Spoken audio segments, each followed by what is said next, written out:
राधे जय श्री श्याम। आज हम बड़ी ही सुंदर एक कथा वर्णन करने वाले हैं।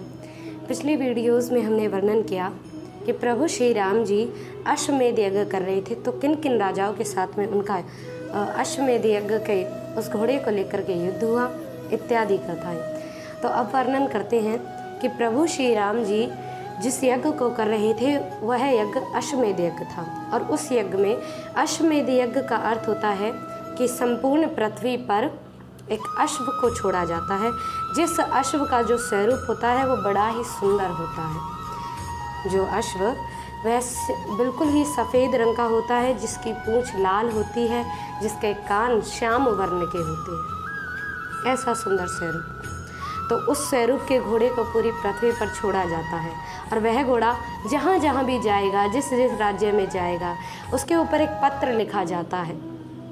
और यदि उस घोड़े को कोई पकड़ता है तो उस घोड़े के साथ में जो भी सेना होती है उस राजा की, तो वह सेना उस घोड़े के लिए युद्ध करते हैं। और युद्ध के पश्चात में अगर आप विजय होते हो तो वह अश्व आपका हो जाता है और फिर आगे उस अश्व को भेजा जाता है। जिस जिस राज्य पर वो अश्व आगे भ्रमण करता जाएगा वह राज्य उस अश्वमेध यज्ञ करने वाले राज्य के अधीन हो जाता है। तो प्रभु श्री राम जी ने भी अश्वमेध यज्ञ इसी कारण से किया था।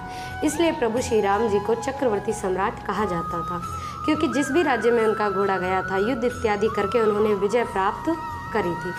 और कई राजाओं ने स्वयं से ही अपनी आपको उन्हें समर्पित कर दिया था।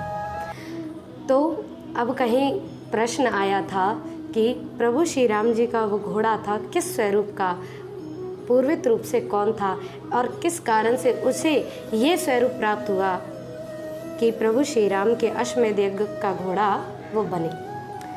तो मैया सीता ने जब उस घोड़े को स्पर्श किया था तो वो घोड़ा दिव्य स्वरूप हो गया था, उसकी दिव्य आकृति हो गई थी। उस दिव्य आकृति को देख करके प्रभु श्री राम ने उससे पूछा कि आपका स्वरूप क्या है, आप इस रूप में कैसे परिणित हुए थे। तो इधर उस दिव्य स्वरूपधारी ने कहा कि प्रभु, मैं अश्व बना अपने ही अपराध के कारण। मैं पूर्व जन्म में एक ब्राह्मण था। मैं ब्राह्मण था, पूजा पाठ इत्यादि सब कर्म किया करता था और सरयू नदी के किनारे पर मैं दंभ, पाखंड इत्यादि लीलाओं को करता था। अब पाखंड, दंभ इत्यादि लीलाएं करता था, दुनिया को ठगना, ऐसी क्रियाएं मैं किया करता था। तो एक दिन दुर्वासा मुनि उस सरयू नदी में स्नान करके निकल रहे थे। तो दुर्वासा मुनि ने मुझे लोगों को ठगते हुए देखा, दंभ करते हुए देखा। तो दुर्वासा मुनि ने जैसे ही मेरे समीप आए तो मैंने ना तो दुर्वासा मुनि को प्रणाम किया, ना ही उनकी तरफ देखा। उन्हें बिल्कुल ही अपनी ऐसा मान लिया कि ये मेरे सामने है ही नहीं। अब दुर्वासा मुनि को क्रोध आया। अब दुर्वासा मुनि तो बड़े क्रोधित मुनि हैं। मेरा ऐसा अपराध देख करके उन्होंने श्राप दिया कि अरे तेरे अंदर इतनी दुर्बुद्धि है, अश्व जैसी बुद्धि है, जा तू पशु योनि में अश्व बन जा। मुझे जब ऐसा श्राप दिया तो मेरे मन में बड़ा ही ग्लानि हुई, प्रार्थना करने लगा, बारंबार दुर्वासा मुनि के चरणों में गिरा कि प्रभु मुझ पर कृपा करें। मैंने दंभ पाखंड भले ही किया लेकिन प्रभु का स्मरण भी तो किया है। तो कहा कि जाओ, प्रभु श्री राम जब अश्वमेध यज्ञ करेंगे उस अश्वमेध यज्ञ के तुम अश्व बनोगे और उसी यज्ञ में मैया सीता के स्पर्श से तुम्हारा उद्धार होगा। इस बात को सुनकर के मैं बड़ा प्रसन्न हुआ और मन में विचार कर लिया कि ये तो मेरे लिए कोई श्राप नहीं, स्वयं वरदान प्राप्त हुआ है, क्योंकि प्रभु श्री राम के दर्शन मुझे प्राप्त होंगे। ऐसी मेरे मन में प्रसन्नता होने लगी। तो अश्व बन के भी मेरा जीवन धन्य हो गया, क्योंकि प्रभु आपके दर्शन प्राप्त हो गए, आपका स्पर्श प्राप्त हो गया।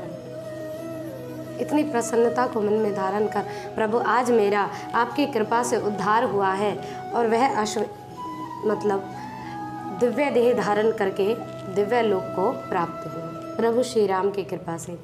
तो ये था उस प्रभु श्री राम ने जो अश्वमेध यज्ञ किया उस अश्व के पूर्व जन्म की कथा। आशा है आप सभी ऐसे ही दिव्य कथाओं को श्रवण करते रहें। आनंदित रहें और ऐसी अन्यत्र कथाओं को आप अवश्य श्रवण करें। अपने पौराणिक इतिहास से, कथाओं से जुड़े रहें और ऐसा अपने जीवन में विश्वास धारण करें कि प्रभु श्री राम की लीलाएं जो भी पूर्णत्व स्वरूप हैं वो सत्य स्वरूप हैं। मन में कोई संदेह ना करें, क्योंकि प्रभु श्री राम स्वयं भगवत स्वरूप हैं, भगवान हैं, परमात्मा है, परब्रह्म है। और हमारी बुद्धि इतनी छोटी है, सूक्ष्म है कि हम उन्हें अपनी बुद्धि से कैसे उनकी लीलाओं को समझ सकते हैं। सिर्फ एक हृदय भाव ही ऐसा है जो प्रभु श्री राम की लीलाओं को हम जान सकते हैं। तो प्रभु श्री राम में अपना हृदय भाव बनाए रखें तो अवश्य ही प्रभु श्री राम की लीलाएं आपके हृदय में विराजमान होंगी ही होंगी। तो ये कथा भी पद्म पुराण में उल्लेखित है। आप सभी मन में संदेह हो तो आप अवश्य पद्म पुराण का अध्ययन करें, पठन करें। बाकी सारी कथाएं सत्य हैं, प्रमाणित हैं, प्रभु श्री राम की दिव्य लीलाएं हैं। बुद्धि से आप अगर विचार करोगे तो कभी प्रभु की, भगवान की लीलाओं को नहीं समझ पाओगे। हृदय से भाव रखो तो अवश्य ही आपके मन में प्रभु श्री राम स्वयं उन कथाओं को आपके लिए समझाएंगे, स्वयं आपके हृदय में विराजमान अवश्य ही होंगे। तो प्रसन्न रहें, आनंदित रहें, स्वस्थ रहें। जय श्री राधे, जय श्री श्याम।